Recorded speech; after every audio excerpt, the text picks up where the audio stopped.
ବର୍ଣ୍ଣବୋଧ ଓଡ଼ିଆ ଭାଷା ଓ ସାହିତ୍ୟ ସୌଧର ଭିତ୍ତିପ୍ରସ୍ତର ବୋଲି ବର୍ଣ୍ଣବୋଧ ଦିବସରେ କହିଥିଲେ ଅତିଥି। ନମସ୍କାର ଦର୍ଶକ ବନ୍ଧୁ, ପ୍ରତିଭା ଟିଭିକୁ ସ୍ୱାଗତ କରୁଛି ମୁଁ ସୁଜାତା। ଭକ୍ତକବି ମଧୁସୂଦନ ରାଓଙ୍କ ରଚିତ ବର୍ଣ୍ଣବୋଧ ଓଡ଼ିଆ ଭାଷା ଓ ସାହିତ୍ୟ ସୌଧର ଭିତ୍ତିପ୍ରସ୍ତର ଏବଂ ବର୍ଣ୍ଣବୋଧକୁ ଆୟତ୍ତ କରିପାରିଲେ ଓଡ଼ିଆ ଭାଷା ଓ ସାହିତ୍ୟକୁ ଆୟତ୍ତ କରିହେବ ବୋଲି ଛବିରାଣୀ ବିଶ୍ୱାଳ ପ୍ରତିଷ୍ଠିତ ଡକ୍ଟର ନରହରି ବେହେରା ଟ୍ରଷ୍ଟ ଆନୁକୂଲ୍ୟରେ ଭଦ୍ରକ ସହରରେ ଅବସ୍ଥିତ ଭାଗବତ କଲ୍ୟାଣ ମଣ୍ଡପଠାରେ ଆୟୋଜିତ ବର୍ଣ୍ଣବୋଧ ଦିବସ 2025ରେ ଅତିଥିମାନେ ମତବ୍ୟକ୍ତ କରିଛନ୍ତି। ଟ୍ରଷ୍ଟର ସଭାପତି ଇଞ୍ଜିନିୟର ଅଭୟ ସୁତାରଙ୍କ ପୌରୋହିତ୍ୟରେ ଅନୁଷ୍ଠିତ ଏହି ସାରସ୍ୱତ ସମାବେଶରେ ଭଦ୍ରକ ଜିଲ୍ଲାର ଦିଲ୍ଲୀପ ରାଉତରାୟ ମୁଖ୍ୟ ଅତିଥି ଭାବେ ଯୋଗ ଦେଇଥିଲେ। ଅମୃତ ଦର୍ଶନର ସମ୍ପାଦକ ପଣ୍ଡିତ ସଂଗ୍ରାମ ଆଚାର୍ଯ୍ୟ ମୁଖ୍ୟ ବକ୍ତା, ଭଦ୍ରକ ବ୍ଲକ ଶିକ୍ଷା ଅଧିକାରୀ ଚକ୍ରଧର ମଲ୍ଲିକ ବିଶିଷ୍ଟ ଅତିଥି ଏବଂ ଶିକ୍ଷାବିତ୍ ଦୁଃଶାସନ ରାଉତ ଓ ଟ୍ରଷ୍ଟର କାର୍ଯ୍ୟକାରୀ ସଭାପତି ତଥା ସ୍ୱରାଜ ବାର୍ତ୍ତାର ସମ୍ପାଦକ ରବିନାରାୟଣ ଖିଲାର ସମ୍ମାନୀୟ ଅତିଥି ଭାବେ ଏହି ଅବସରରେ ଯୋଗ ଦେଇଥିଲେ। ଏହି ସମାରୋହରେ ଅଧ୍ୟାପକ ନିହାର ରଞ୍ଜନଙ୍କର ସମ୍ପାଦକୀୟ ବକ୍ତବ୍ୟ, ଡକ୍ଟର ରମାକାନ୍ତ ନାୟକ ସ୍ୱାଗତ ଭାଷଣ, ସଂଗଠନ ସମ୍ପାଦକ ତପନ କୁମାର ପଣ୍ଡା ଅତିଥି ପରିଚୟ ପ୍ରଦାନ କରିଥିବା ବେଳେ ଦେବୀଦତ୍ତା ବେଦାନ୍ତ ଧନ୍ୟବାଦ ଅର୍ପଣ କରିଥିଲେ।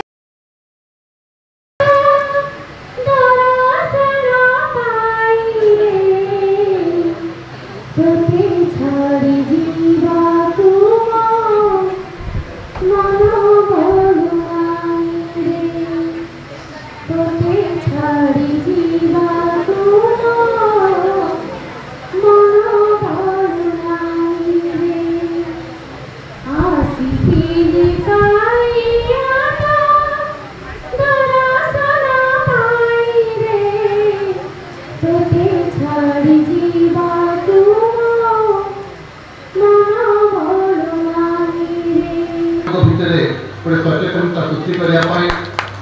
भितर निर्भुल भाव में लिखापी ओडिया भाषा को किभली भाव में निर्भुल भाव देखिए जेहेतु बंगबंधु दिवस मुझे निश्चित जीवी मत विशेष अनुरोध करने दरकार नहीं जानी अनेक मो विषय जानते फॉर्मल स्कूल पढ़िया पूर्व मुझे इंग्राजी मीडियम स्कूल में पाठ पढ़ी केंद्रीय विद्यालय में मोर से मीडियम ऑफ इंस्ट्रक्शन होची इंग्राजी एवं हिंदी मु गोटे ओडिया पढ़ी ना किंतु मो माँ सियाजी सोदपुर अच्छा मो माँ मत छोट बड़े जब 4 वर्ष 4.5 वर्ष होती मो माँ मत वर्णबोध पढ़े वर्णबोध को मुखस्थ कंठस्थ पेटस्थ कर जो गर्वर सहित कहीपरि मु निर्भुल भाव में ओडिया लिखे निर्भुल भाव में ओडिया पढ़े और मोर सांग मैंने जो ओडिया सांग मैंने मोर जो मैंने केंद्रीय विद्यालय में मो सांग मैंने अच्छा मो सागे थे ओडिया कहीपर मातृभाषा जेहतु ओडिया कहीपर तो ओडिया भाषा लिखिपारे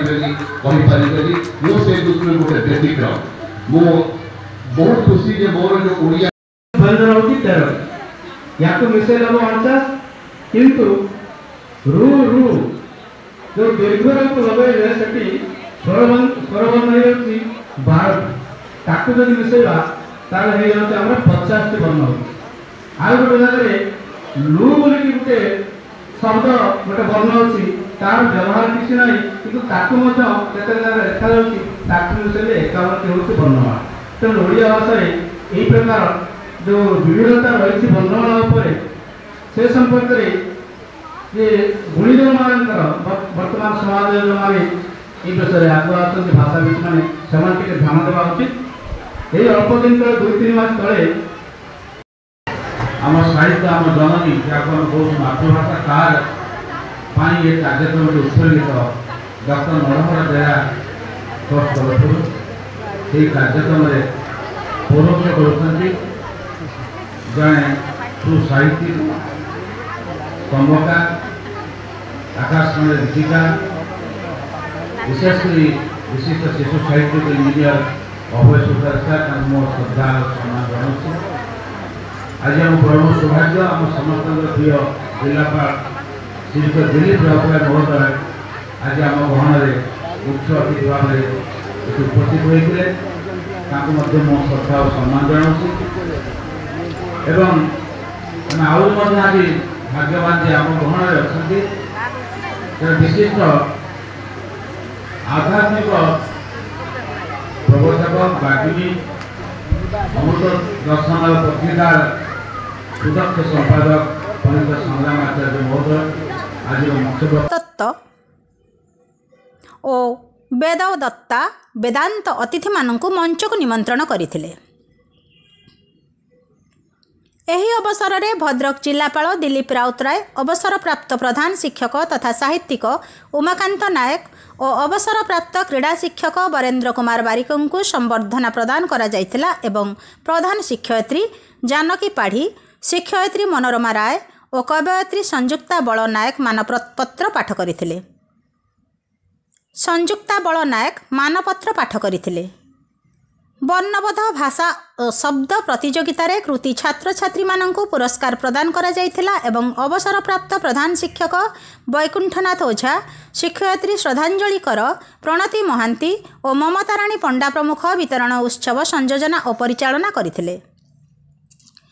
କଣ୍ଠଶିଳ୍ପୀ ଶଶିକଳା ମିଶ୍ର ଭଜନ ପରିବେଷଣ କରିଥିଲେ। ଟ୍ରଷ୍ଟ ତରଫରୁ ନିମନ୍ତ୍ରଣ ପାଇ ବାଲେଶ୍ୱର ଜିଲ୍ଲା ସାମ୍ବାଦିକ ନରେନ୍ଦ୍ର ପ୍ରସାଦ ବେହେରା କାର୍ଯ୍ୟକ୍ରମରେ ଯୋଗଦେଇ ବେଶ୍ ଆନନ୍ଦ ଅନୁଭବ କରିଛନ୍ତି। ବାଲେଶ୍ୱର ଭଦ୍ରକରୁ ନରେନ୍ଦ୍ର ପ୍ରସାଦ ବେହେରାଙ୍କ ରିପୋର୍ଟ, ପ୍ରତିଭା ଟିଭି।